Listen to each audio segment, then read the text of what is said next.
एक गांव के छोटे से कोने में एक लड़का रहता था जिसका नाम अर्जुन था। अर्जुन अपने माँ बाप का इकलौता बेटा था और बहुत ही मासूम और दिल का अच्छा था। उसके सपने बड़े थे, लेकिन जिंदगी की जिम्मेदारियों ने उसके सपनों को कहीं पीछे छोड़ दिया था। अर्जुन हर रोज खेतों में मेहनत करता और घर लौटकर अपनी माँ की मदद करता। उसका दिन तो यूं ही बीत जाता, लेकिन रात में जब वो अकेले चांद की ओर देखता तो अपने सपनों में खो जाता। उसे यकीन था कि जिंदगी में कभी न कभी कुछ अच्छा जरूर होगा। एक दिन गांव में मेला लगा। अर्जुन ने सालों बाद थोड़ा समय अपने लिए निकाला और मेले में गया। वहां रंग बिरंगी रोशनी, बच्चों की हंसी और तरह तरह के खेल देखकर उसे बड़ा अच्छा लगा। वो मेला घूम ही रहा था कि उसकी नजर अचानक एक लड़की पर पड़ी। वो लड़की गुलाबी साड़ी में, हाथ में गुब्बारा लिए हुए, बच्चों के साथ खेल रही थी। उसका नाम सृष्टि था। सृष्टि शहर से गांव में अपनी दादी से मिलने आई थी। उसकी मुस्कान में कुछ ऐसा जादू था कि अर्जुन की नजर उससे हट ही नहीं रही थी। सृष्टि ने अर्जुन को देखा और हल्की मुस्कान दी। अर्जुन का दिल तेजी से धड़कने लगा। ये पहली बार था जब उसने किसी के लिए ऐसा महसूस किया। कुछ दिनों बाद सृष्टि ने गांव में बच्चों को पढ़ाने का एक छोटा सा स्कूल शुरू किया। अर्जुन ने भी उसे मदद करने का सोचा और उसके पास पहुंच गया। पहले पहले अर्जुन थोड़ा झिझका, लेकिन धीरे धीरे सृष्टि के साथ उसकी बातचीत होने लगी। दोनों के बीच दोस्ती गहरी होने लगी। अर्जुन को सृष्टि के विचार, उसका हौसला और उसकी जिंदादिली बहुत पसंद थी।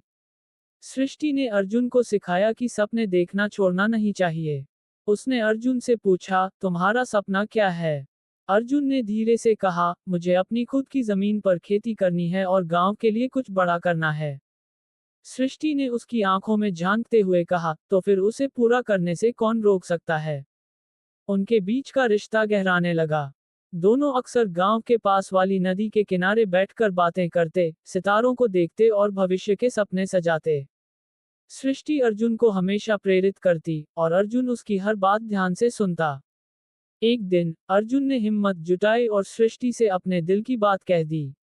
उसने कहा, सृष्टि, तुम्हारे आने से मेरी जिंदगी बदल गई है। तुमने मुझे सिखाया कि सपनों को पूरा करना मुमकिन है। मैं तुमसे प्यार करता हूँ। सृष्टि ने कुछ देर चुप रहकर उसकी ओर देखा, फिर मुस्कुराते हुए कहा, मैं भी तुम्हें पसंद करती हूँ, अर्जुन। लेकिन प्यार सिर्फ कहने से नहीं, उसे निभाने से होता है। सृष्टि ने अर्जुन से कहा कि वो अपने सपने पूरे करे और फिर उनके रिश्ते को अगले कदम पर ले जाएगा। ये सुनकर अर्जुन ने ठान लिया कि वो अपनी मेहनत और लगन से अपने खेतों को बेहतर बनाएगा और गांव के लिए कुछ नया करेगा। अर्जुन ने दिन रात मेहनत की। उसने नई तकनीकें सीखी, खेतों में आधुनिक तरीकों से काम किया और धीरे धीरे उसकी मेहनत रंग लाई। गांव के लोग भी उसकी तारीफ करने लगे। उसने अपने गांव के किसानों को एक साथ लाकर एक सहकारी संस्था बनाई, ताकि सभी मिलकर काम करें और उनकी आमदनी बढ़े।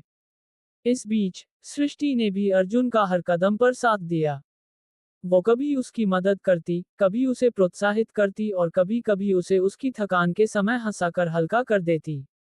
आखिरकार अर्जुन के खेत लहलहाने लगे और गांव का नाम दूर दूर तक होने लगा। जब उसका सपना पूरा हुआ तो उसने सृष्टि से कहा, अब मैं तुम्हें अपना बनाना चाहता हूँ। सृष्टि ने मुस्कुराते हुए कहा, तुम पहले ही मेरे हो, अर्जुन।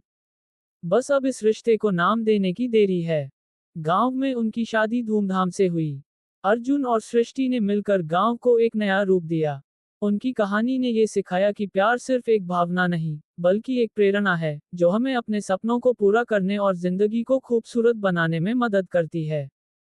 उनका प्यार एक मिसाल बन गया, जिसने सबको ये यकीन दिलाया कि जब दो दिल सच्चे हों, तो हर सपना पूरा हो सकता है।